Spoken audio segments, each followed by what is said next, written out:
Welcome to the Open Apple Podcast, where we celebrate the Apple II. Whether you're a longtime user, a nostalgic visitor, or a newcomer to the community, join us as we share news and memories of Steve Wozniak's most famous personal computer.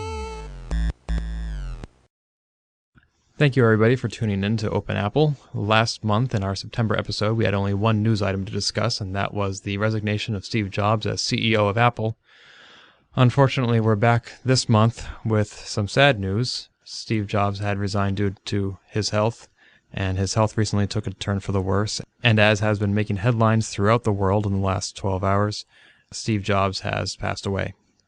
He died on Wednesday, October 5th, 2011, surrounded by his wife and children at his home. Sad news indeed, Ken. How did you find out about it?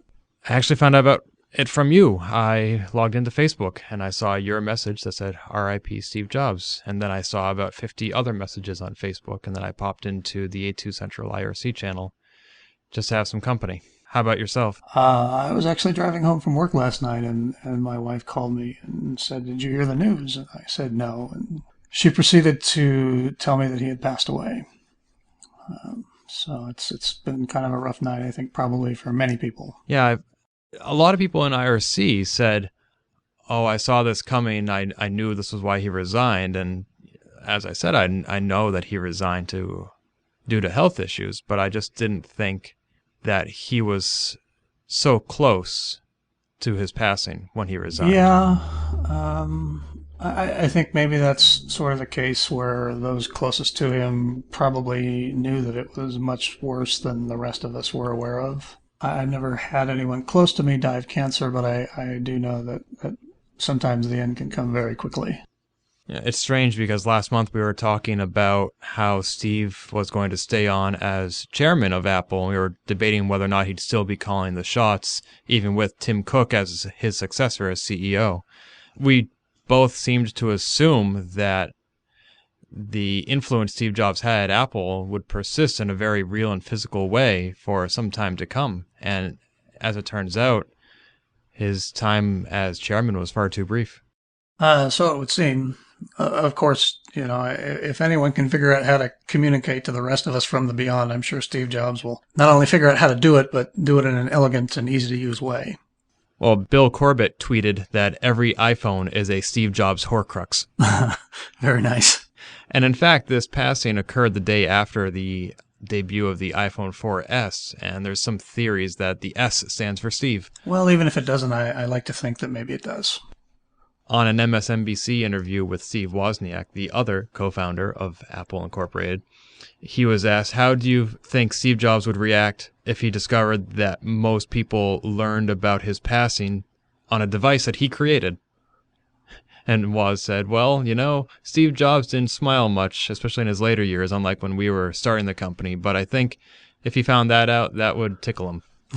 Yeah, I think President Obama made a similar comment. In his statement about Jobs' passing, he said something about how he'd found out on a device that Steve had created. It was several paragraphs, and it was very eloquent and well written, but that kind of really stood out to me as sort of humorous.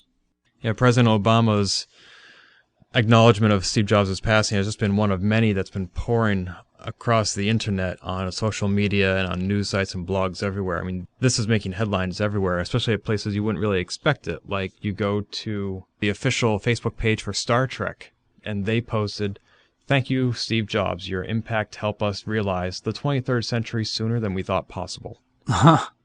Nice. Yeah, and other Facebook pages like Google and Barnes & Noble. Facebook pages? Yes. Yeah, they're all making these announcements on Twitter. You can see posts from people like Bill Budge and Dan Bricklin and Chris Espinoza and even Snoop Dogg. I asked Facebook pages because Google actually has on their main, google.com webpage, it says Steve Jobs 1955 to 2011 on it. Oh, you're right. I was looking to see if they were going to update their doodle for the day, and I completely missed that little PS under the search bar. You're right. It's subtle and understated, and I think it's very nice. In a way, kind of unlike Steve Jobs. Well, I never knew the guy personally, but I think everyone's heard stories of how he could be a tyrant and sort of very intolerant of those he considered to be mere mortals and fools. Yes, he definitely had very high standards for both himself and his workers. He did, but I don't think I don't think that that's a unique quality for someone who's for visionaries and inventors and people who have that special, I don't know, whatever it is that makes them stand apart in society. But as a result, other areas of their lives sometimes tend to suffer. Yeah, we're all familiar with the Think Different ads that ran in the late 90s when Steve Jobs returned to Apple, and how it portrayed people like Albert Einstein as people who were brave enough to march to the beat of a different drum and as a result change the world. There was an ad in those veins that was actually narrated by Steve Jobs himself, and I'm not sure if it ever aired, but it's been on YouTube for a while. A gentleman at the Cult of Mac took that audio and replaced it with images of Steve Jobs, and it's become more apparent that Steve Jobs was one of those visionaries that those ads was talking about. Absolutely, and I don't know if he was at Apple when they were running those ads or if he came back after that. I can't really remember specifically, but it certainly does seem to apply to him as well. He's only the third person to whom I'd ever apply the label rascal, the other two being my late grandfather and the late Apple II community builder, Gary Utter. And by rascal, I mean somebody who is so confident and so belligerent about their opinion that they would rather risk asking forgiveness than permission, because they're so confident that in the end they'll be proven right. Of those three rascals, the person I knew the best was my grandfather, and he literally changed the course of a river because it suited him.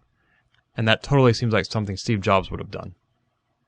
Now, when we announced last week that John Romero was going to keynote Kansas Fest, I remember in IRC somebody saying, "There's no place to go but up from here. We should get Steve Jobs next." And one person asked, "How do you think the Apple II community would respond to that?" Not everybody approves of how Jobs managed the Apple II project. So what do you think Jobs' impact on the Apple II was? I mean, do we really need to be paying tribute to him on this podcast, or... Oh, I absolutely think so. I mean, obviously he saved Apple in 97 when he came back. They were, less than a month away from having no money in the bank. As a co-founder, yeah, Woz did a lot of the he did most of the technical work, designing the Apple I and the Apple II. But Jobs wasn't just sitting there watching Woz do that. I mean, he was out there finding investors and getting the business deals done with the Byte Shop and other places like that to get it out in stores. And as I recall, Jobs actually was the one that designed the case for the Apple II, which is sort of an iconic shape nowadays. Yeah, I think if the Apple II had been marketed the same way the Apple I was, which is just a motherboard with bits and components, it would not have been nearly as attractive as a consumer device.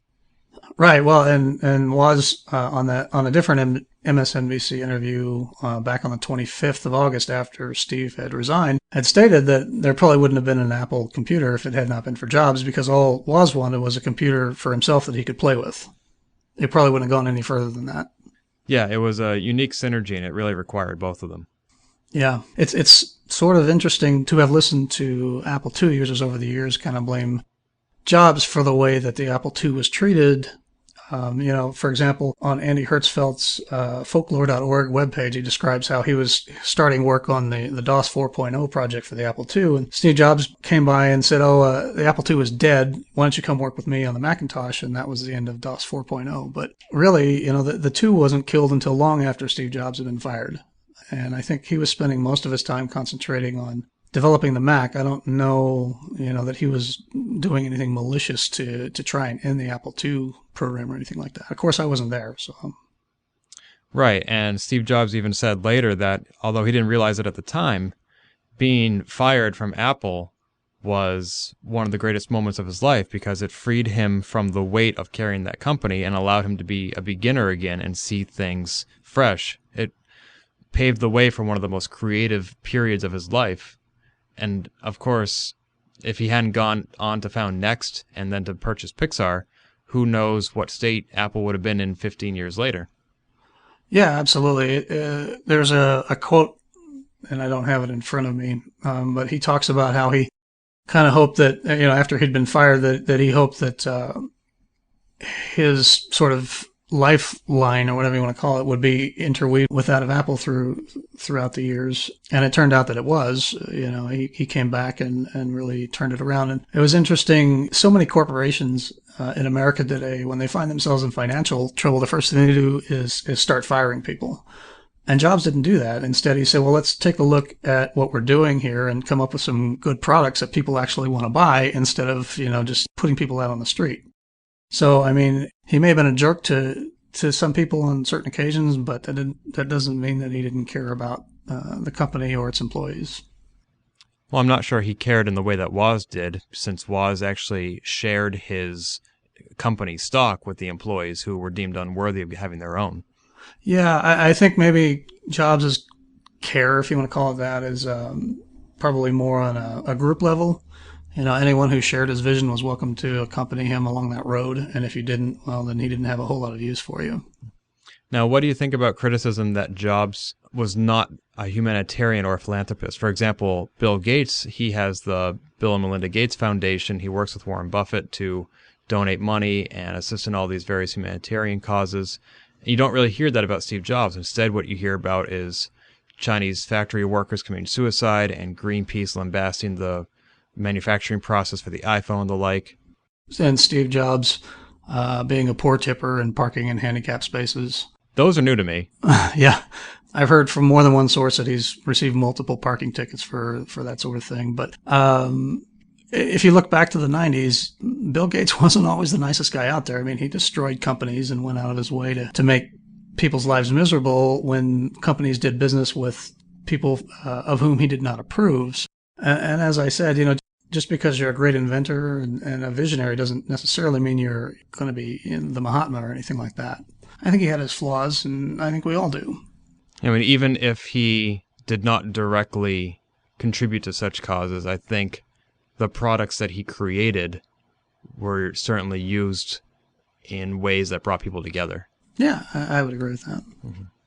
My experience with Apple products sort of ended around 85 or 86 with the Apple II line, and then I didn't pick it up again really until last November when I got an iPad, and then earlier this year when work bought me a MacBook Pro. It's sort of interesting to see how his creative fire, I guess if you want to call it that, has sort of influenced the development of those products, because if you look at the Macs that were put out in volume when he wasn't there, they were just kind of sort of glorified boxy beige PC things, nothing like what you would see today in the iPod, the iPad, the iPhone. Right. It was with Jobs' return to Apple that the iMac line was unveiled, right? Yeah, I think that was the first thing that he did after he cut some programs, and that really started to make a difference. People kind of woke up and went, wow, my computer doesn't have to look like a toaster or a microwave or whatever else. Right. Earlier, you had mentioned the outpouring of comments and sympathies on the social networks. And it's interesting to me as someone who is on Google Plus and Facebook. Over on the Facebook side of things, I have, there were some comments and posts and pictures and things, but it was mixed in with other people sort of living their lives who aren't necessarily tied into Facebook. I go over to Google Plus and every single post in my stream is about Jobs. Yeah, right now the Google Plus demographic is much more IT savvy than Facebook is. I think so, and it's nice because it gives you an exposure to somebody like Andy Hertzfeld or Steve Levy, who both posted very nice, I guess, tributes to Steve Jobs. Yeah, as did Will Wheaton, the actor. He did, yeah. He posted a quote there. Well, actually, I mean, the quote was the only thing you see on Google Plus until you click here to see more, and then you see this very long tribute that Will Wheaton himself wrote. Ah, I hadn't seen that. A link will be in the show notes. Woz, on the other hand, chose to post on Facebook a couple of times, and last night he sort of adopted the attitude I think that anyone would in that case, and please just leave me alone for a little bit to process this. Now, he's I guess as of this morning been on several national news programs and things like that, so he's definitely not turning his back on this in any way. No, it's just all the different emails he was getting. His Facebook wall was flooded with people saying, "I'm very sorry for your loss," almost as if the two Steves were a couple. Yeah. Do you think there'll ever be another person like Steve Jobs? I'm sure there will at some point in our future history. While you or I are alive, I kind of doubt it. Yeah, he was a once-in-a-lifetime gentleman. Certainly was, and happened to be in the right place at the right time at the beginning of this incredible explosion of computer technology. Mm-hmm.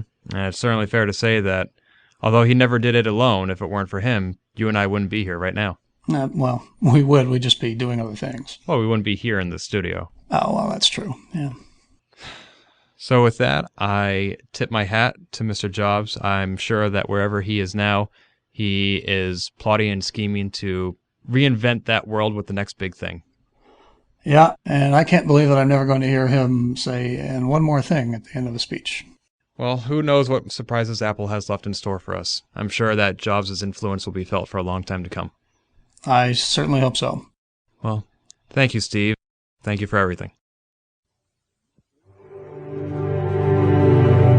Here's to the crazy ones, the misfits, the rebels, the troublemakers, the round pegs in the square holes, the ones who see things differently. They're not fond of rules, and they have no respect for the status quo. You can quote them, disagree with them, glorify or vilify them. About the only thing you can't do is ignore them, because they change things. They push the human race forward.